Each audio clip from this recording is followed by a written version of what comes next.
Bienvenue dans Conscience Essence, le podcast qui ouvre les consciences et bouscule les évidences.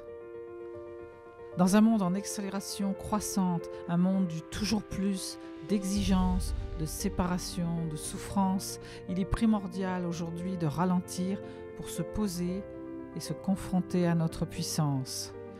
Une introspection au service d'une urgence à se réinventer pour des solutions innovantes, un nouveau regard sur le monde pour créer une autre réalité au service du plus grand nombre. Je te partage des idées, des témoignages, des avancées et j'espère t'inspirer, te donner envie et booster ta créativité. À tout de suite.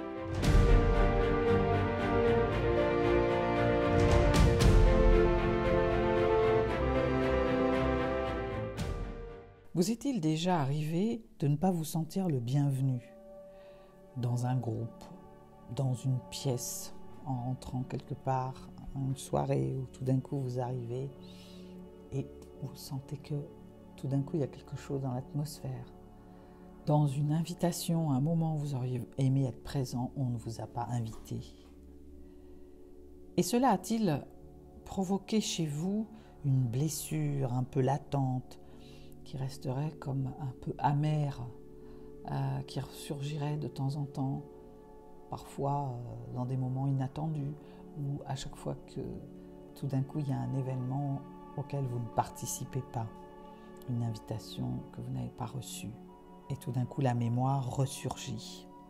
De nombreuses personnes ressentent ce genre de déception durant longtemps, certains même en sont affectés, continuent d'en être affectés toute leur vie. Et pourtant, il est possible à un moment de se sentir accueilli et de ressentir le bonheur d'être célébré.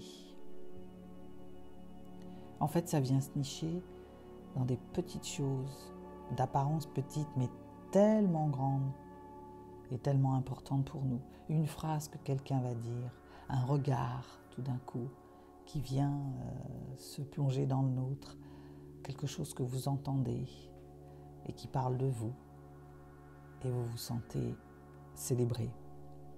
Ces petites choses que nous nous disons parfois et que nous exprimons les uns aux autres. Et ça vient chercher ce que chacun d'entre nous a toujours souhaité et ce pourquoi on parle parfois de bonheur de vivre, c'est ce besoin d'être aimé et d'aimer. Et c'est important dans notre société aujourd'hui, en ces temps où parfois nous pouvons avoir l'impression d'avoir des formes de restrictions, comme dirait Neil Donald Walsch, des restrictions religieuses, des tabous, des stratégies sociales, des directives de groupe, des règlements de quartier, de comptes, de barrières, de frontières, de lois, des règles de conduite et de dispositifs qui nous disent qui, quand, où, comment et pourquoi nous devons aimer, et qui, et quand, et comment, et pourquoi ce n'est pas possible. En fait, Neil dit dans toujours mon livre d'inspiration, Quand Dieu s'en mêle, les miracles arrivent, nous avons fait passer le jugement avant l'acceptation, la condamnation avant la compassion, le châtiment avant le pardon et les restrictions avant la liberté dans notre manière de façonner cette expérience que l'on nomme l'amour humain. En d'autres termes, nous avons fait de l'amour quelque chose de conditionnel et ce faisant, nous l'avons dépouillé de toute signification au point que c'est désormais une simple contrefaçon et plus du tout de l'amour. Et pourtant, il n'est jamais trop tard pour que notre cœur s'ouvre et pour que nous fassions l'expérience d'un amour véritable, aussi bien en le donnant qu'en le recevant.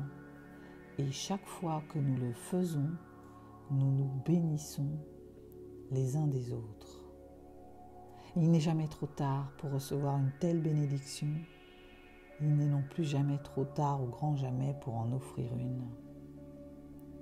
J'ai envie de vous parler d'une expérience que j'ai vécue samedi dernier et je dédie cet épisode à cet ami très cher à mon cœur et qui va se reconnaître. Je lui avais dit qu'un jour je lui ferais ce cadeau, je lui dédierais un podcast. Je ne savais pas que ça allait être aujourd'hui. Mais voilà, le sujet, on est au cœur du sujet. Je suis allée à un anniversaire samedi soir, un anniversaire de cet ami que j'ai dans mon cœur, que je connais depuis, on comptait 33 ans. C'est un chiffre un peu magique, c'est un double 3. Ceux qui font de la numérologie comprendront là où je veux en venir. Je reviendrai dans un autre épisode pour vous parler justement de la numérologie. C'est marrant, comme à cet instant, l'horloge de l'église compte les heures. Donc j'étais à l'anniversaire de cet ami cher à mon cœur et c'est une personne que je ne vois pas souvent parce que d'abord nous n'habitons pas l'une à côté de l'autre et puis mon actualité ces temps-ci me rend assez parfois aux yeux des autres inaccessible, même si de cœur je suis toujours là. Et je me posais la question, je me disais, j'étais très heureuse d'y aller, mais je me demandais comment ça allait se passer parce qu'en fait je ne connaissais pas grand monde.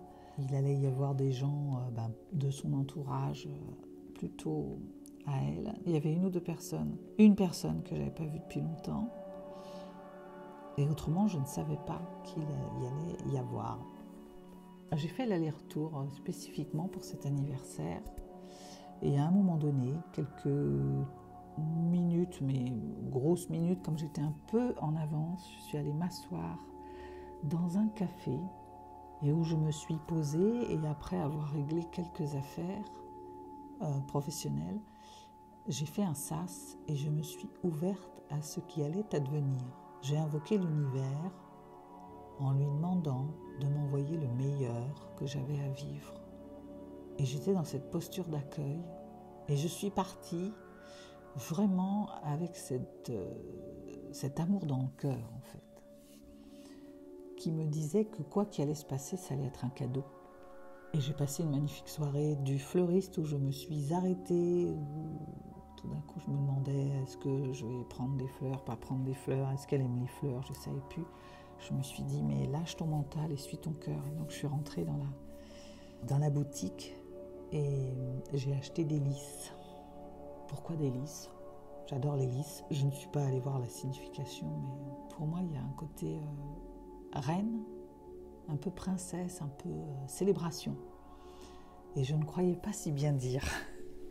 Je suis arrivée là-bas et je vous passerai tous les détails de l'anniversaire, mais je résumerai en disant que j'ai été en connexion avec chaque personne présente. Quelle que soit, que je la connaisse ou pas. Il y avait même une petite fille adorable avec qui sans trop parler, j'ai commencé à interagir, jouer au ballon et être dans ces moments où on n'a rien besoin de se dire, on a juste à être. Et pourquoi je vous parle de cet anniversaire, en plus de l'accueil et du fait comment c'est important d'être dans des dispositions d'accueil et que finalement on fabrique notre propre réalité. Donc j'avais décidé d'être ouverte et d'accueillir et d'être en joie, et la joie est venue à moi assez facilement. À un moment donné, cette amie a fait le tour des personnes pour remercier pour les cadeaux qu'elle avait eus. Et je l'entendais discrètement, parce que j'ai un peu cette faculté d'entendre même ce que l'on ne dit pas. J'entendais en fait comment elle interagissait avec chacun et qu'elle leur disait vraiment des mots très personnels. Et ça venait d'ailleurs appuyer un moment aussi qui avait été surprenant, où d'habitude c'est à nous de faire des discours quand on célèbre un anniversaire, et là elle nous avait préparé un petit hommage pour chacun, très personnalisé. J'ai trouvé ça magnifique. Et un cadeau d'amour incroyable. Il y avait beaucoup d'amour ce soir-là. Et quand est arrivé mon tour, j'avoue que je n'aurais pas pu imaginer cet instant-là. Bien plus qu'un remerciement classique de merci pour les cadeaux qui peuvent se faire de plein de façons différentes. Il y a eu comme une célébration, comme un accueil de qui nous étions.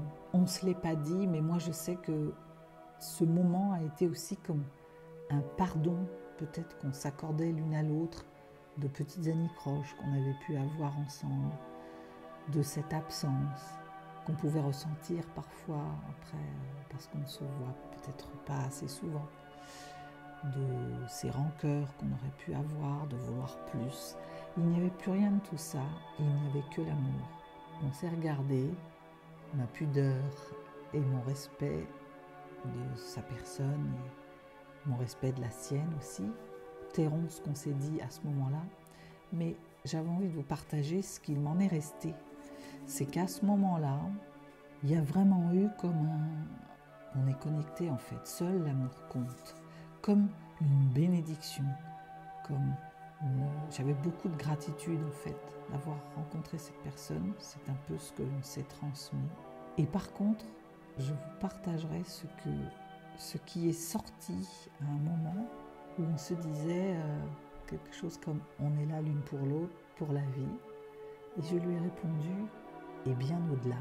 Et il y avait quelque chose de « on s'est connus, on s'est reconnus ». Je pense à cette chanson qu'on a même chantée d'ailleurs ce soir-là, chanson que chantait Jeanne Moreau dans Jules et Jim.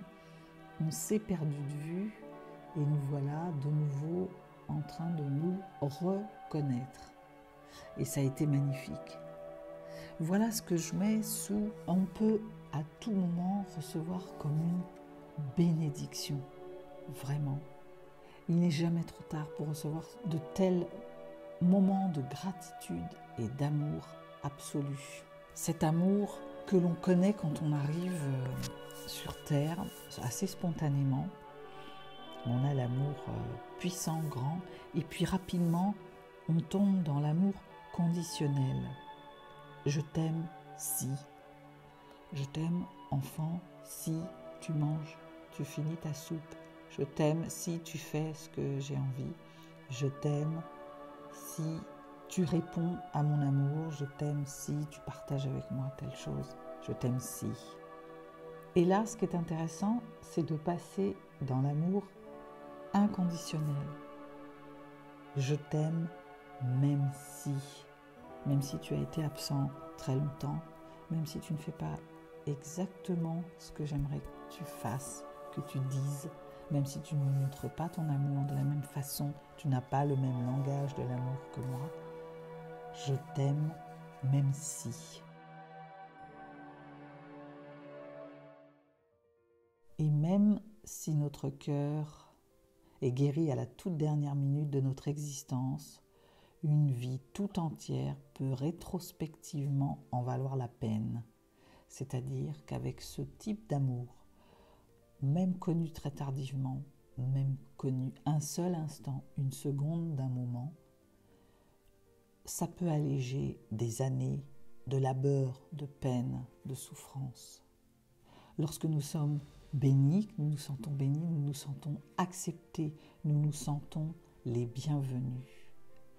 Et ça allège et ça répare tous ces moments où nous avons cru que nous n'étions pas les bienvenus, où nous sommes sentis rejetés. Je terminerai rituellement avec cette question. Alors vous, qui allez-vous prendre dans vos bras demain et lui dire « je t'aime » même si. À très vite.